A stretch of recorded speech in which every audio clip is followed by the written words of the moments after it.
हमारे साथ है इस समय एनआईटी विधानसभा क्षेत्र के विधायक श्री नीरज शर्मा जी। शर्मा जी, आपका बहुत बहुत स्वागत है। धन्यवाद सर।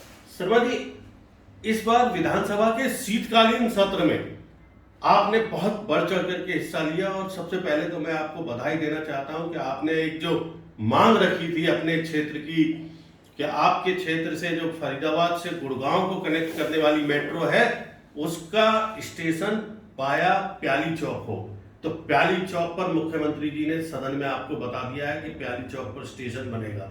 ये कितना महत्वपूर्ण था आपके लिए?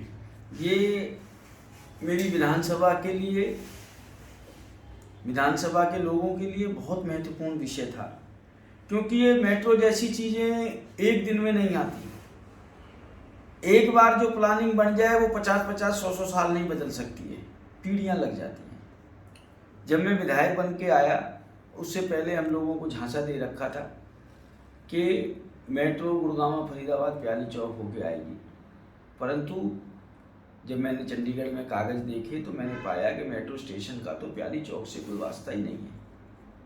हमारा मेट्रो स्टेशन तो बिल्डरों के यहाँ गिरवी रख दिया गया और वहाँ से होके निकाला जा रहा था जहाँ से कुछ बिल्डरों को फ़ायदा हो, शॉपिंग मॉल वालों को फ़ायदा हो।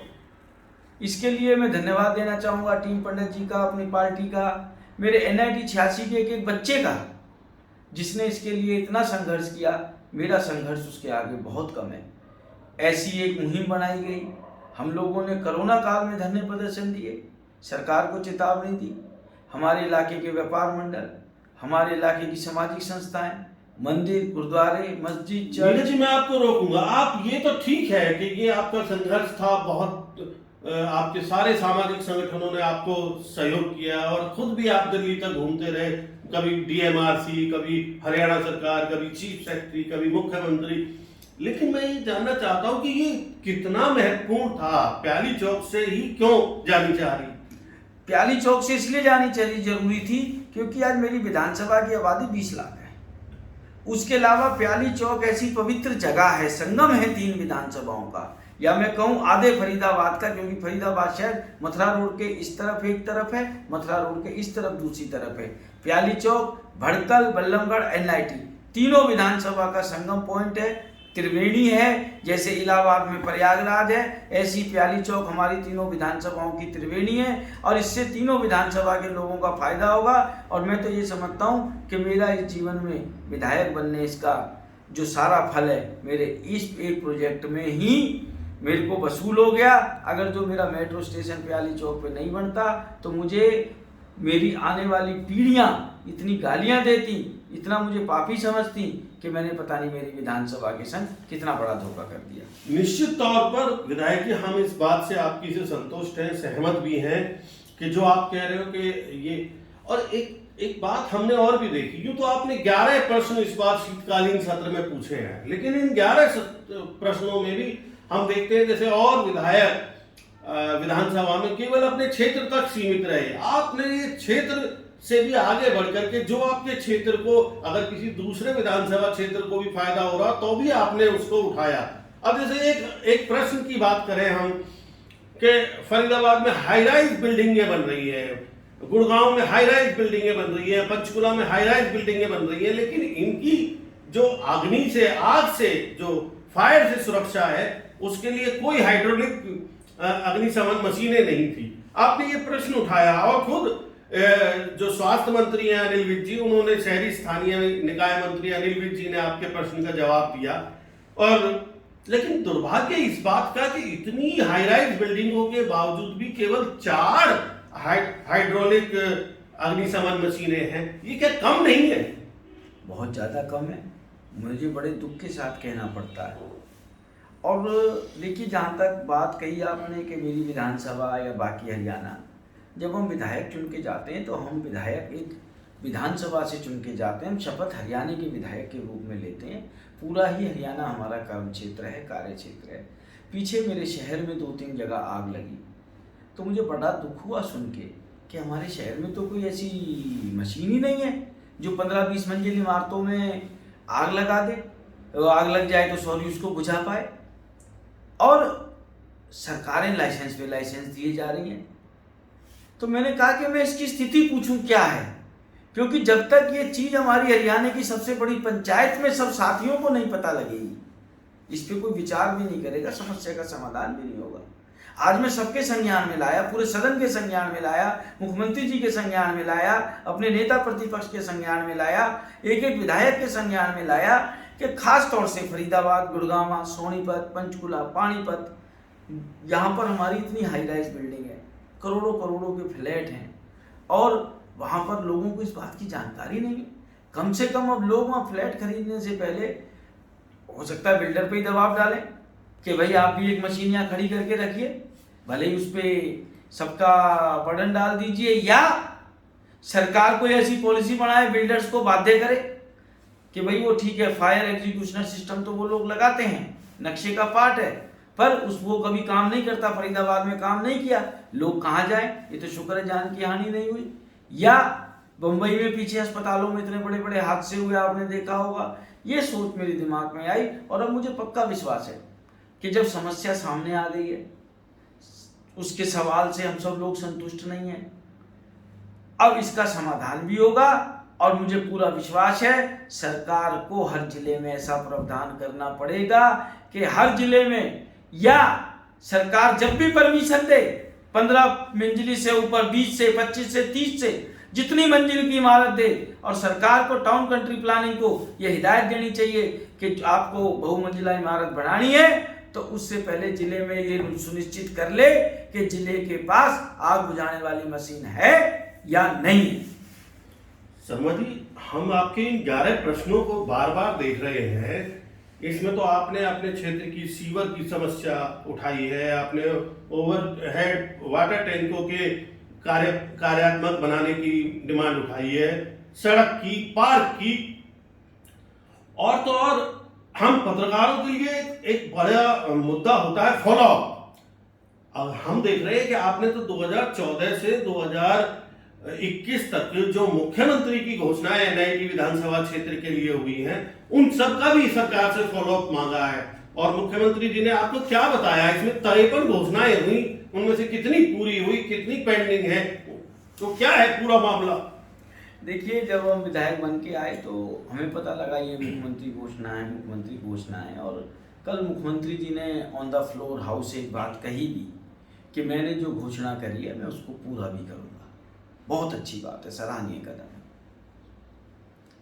अब ये मैंने हर अपनी मुख्यमंत्री घोषणा की डिटेल मंगवा ली है, जो मेरे को जवाब आया है, अब मैं उसको एक एक जवाब को जांचूंगा, परखूंगा, मौके पे जाऊंगा। मैं अपने रहते हुए सरकार का 1 रुपया भी इधर उधर वेस्ट नहीं होने दूंगा, क्योंकि मुख्यमंत्री घोषणाओं में भी हमारे यहाँ फरीदाबाद में बहुत घपले हुए हैं, बहुत ज़्यादा अनियमितताएँ हुई हैं, विजिलेंस जांच भी चल रही है कई मुख्यमंत्री घोषणाओं में। पीछे नगर निगम में करोड़ों रुपए का घपला भी हो गया। ये मैंने इसलिए सारी चीज़ें ऑन रिकॉर्ड मांगी हैं क्योंकि आरटीआई में भी ये लोग महीनों महीनों लगा देते हैं, परंतु ये हमारा मंच ऐसा है कि इसमें टाइम बाउंड इनको सब चीज़ देनी है, और ये सरकार का शपथ पत्र है। अगर जो गलत जानकारी देंगे तो कंडेम्प्ट ऑफ हाउस लगेगा इनके ऊपर। 1-2 केसों में चल रहा है, जैसे QRG अस्पताल था, मैंने उसका मांगा था ऑक्यूपेशन सर्टिफिकेट, मैंने मांगा था उसका अनापत्ति प्रमाण पत्र, किसी विवेकानंद आश्रम का लगा के दे दिया। वो मैंने कागजात दिए सारे के सारे स्पीकर साहब को जांचने के लिए। और ऐसे ही मैं मुख्यमंत्री घोषणाओं को देख के और पूरा सरकार के साथ मिल के अफसरों के पास जाके एक एक मुख्यमंत्री की घोषणा अपने इलाके में पूरी कराऊंगा, जिससे मेरे इलाके की जनता को सुख सुविधा मिलेगा। देखिए पंडित जी, आपको हम एक बात के लिए साधुवाद देना चाहेंगे कि इस बार आपने जो शीतकालीन सत्र में एक सवाल पूछा कि कोरोना के टाइम पे जो प्राइवेट स्कूल थे उन्होंने फीस में किस तरीके की रियायत थी, और उसका जो जवाब सरकार ने दिया कि इस तरीके की हमने रियायतों की घोषणा की थी। अब कोई भी अभिभावक प्राइवेट स्कूल में जाकर के अपना ये क्लेम कर सकता है कि ये सरकार ने हमें रियायत दे रखी थी, आपने हमें दी या नहीं दी। ये कई ऐसे प्रश्न हैं जिनको पूछा जाना चाहिए था। जैसे आपने डिस्पोजल का एक प्रश्न पूछा, आपने अपने एनआईटी विधानसभा क्षेत्र के कार्यों का प्रश्न पूछा। मैं समझता हूँ समग्र अपने पूरे विधानसभा क्षेत्र को एक समस्यात्मक रूप से और आपने विधानसभा में प्रस्तुत किया, उसके बावजूद भी आपने जो करप्शन के केसेस थे जिसमें आज आपके पूरे हरियाणा में चर्चा हो रही है, यहाँ तक कि दिल्ली और चंडीगढ़ में भी चर्चा हो रही है, वो करप्शन के केसेस ये क्या है गुड़गांव और फरीदाबाद के? क्या होता है, एक तो हमारा ऐसा ढर्रा बन गया है, ठीक है नेता और पुलिस का चोली दामन का साथ है, समाज को सुधारने के लिए दोनों की ही जरूरत है, परंतु पुलिस में कभी कभी ऐसे गलत लोग आ जाते हैं कि जो पूरी फोर्स को बदनाम करते हैं, जिनकी वजह से पूरी फोर्स की बदनामी आती है, जिनका मकसद एक ही होता है, खून चूसना, पैसा चूसना। गुड़गांव के अंदर एक बड़ा 2 विचित्र मामले हुए और एक इस सरकार का ढर्रा भी बन गया कि जितनी बड़ी से बड़ी घटना हो जाए छोटे मोटे अफसर पे लाद दो जिससे कि ध्यान भटके। गुड़गांव में एक बंदे ने 309 नंबर FIR दर्ज कराई खेड़की दौला थाने में कि मेरे यहाँ चोरी हुई है, ना उसमें चोरी की रकम थी, ना हवाला था, ना कुछ और था, सोसाइटी है वो, उसके अंदर CC कैमरे लगे पड़े हैं और वो लिखते हैं कि जी 4 अगस्त को चोरी हुई, हमें 20 अगस्त को पता लगा। 16 दिन तक चोरी का ही नहीं पता लग पाया। उस फ्लैट में और भी लोग रहते हैं, उनकी सुरक्षा का क्या? फर्जी FIR थी और उस FIR पे इतना तुरंत संज्ञान हुआ कि वो CIA को दे दी। CIA को देने लायक केस नहीं था। ये तो बधाई देना चाहूँगा मैं DGP साहब को, उनके सोर्सेज को, उनको कहाँ से पता नहीं क्या पता लगा, उन्होंने STF को जांच दे दी। जब STF को जांच दी और जांच आगे बढ़ी तो पैरों तले जमीन निकल गई। एक तरफ सरकार कह रही है नोटबंदी में सारी ब्लैक मनी खत्म हो गई, रिजर्व बैंक डेटा दे रहा है 99% पैसा वापस आ गया, तो ये ब्लैक मनी जनरेट कहाँ से हो गई? आज ये 500-600 करोड़ रुपए का मामला हो चुका है। और सबसे हैरानी की बात है FIR के अंदर 1 नए रुपए का जिक्र नहीं है, 1 नए रुपए का, जबकि जिसमें बदमाश शामिल है, पुलिस के DCP शामिल है और माननीय अदालत ने इतनी सख्त टिप्पणी करी है उस केस के अंदर कि अरे अभी तक तो ये नहीं पता लगा पैसा कितना चोरी हुआ है, अब जमानत लेने आ गए, फटकार लगाई है। और इसके लिए हमने बार बार सरकार से मांग कर रहे थे, जो हम भर्ती घोटाले में भी, कि आप सीटिंग जज से जांच कराइए और CBI सपोर्ट करे, उसका एक टेक्निकल कारण था। आज इस गुड़गांव वाली चोरी में ये भी सामने आ रहा है कि कुछ पैसा डॉलर के जरिए एक अफसर के ड्राइवर के खाते में आया है, कुछ पैसा हवाले के जरिए बाहर गया है, कंटेनरों में भर भर के गया है, और ऐसे 4-5 जगह पैसे थे और वो किन मगरमच्छों के पैसे थे। ऐसे कौन से अफसर के थे, नेता के थे, व्यापारी के थे, किसके थे वो दूध का दूध पानी का पानी, हरियाणा की करोड़ों की जो संख्या में जनता है उसके सामने आनी चाहिए ये बात, क्योंकि ये काला धन हरियाणा की जनता की खून पसीने की कमाई को चूस के इकट्ठा किया गया। क्या पुलिस के पास पावर है वो फेरा की इंक्वायरी कर सके? क्या पुलिस के पास पावर है वो फेमा की इंक्वायरी कर सके? क्या पुलिस के पास पावर है वो इनकम टैक्स की धाराओं में काम कर सके? पुलिस तो क्या करेगी, चिट्ठी लिख देगी इनकम टैक्स डिपार्टमेंट को, चिट्ठी लिख देगी ED को? नहीं, उससे तो वो चिट्ठी खेल चलेगा, यहां से चिट्ठी आएगी, वहां से चिट्ठी जाएगी। ये जांच सिटिंग हाई कोर्ट के जज महोदय से हो और CBI असिस्ट करे और साथ में हम विधायकों की कमेटी बने जो हम एक एक चीज पे निगरानी करे।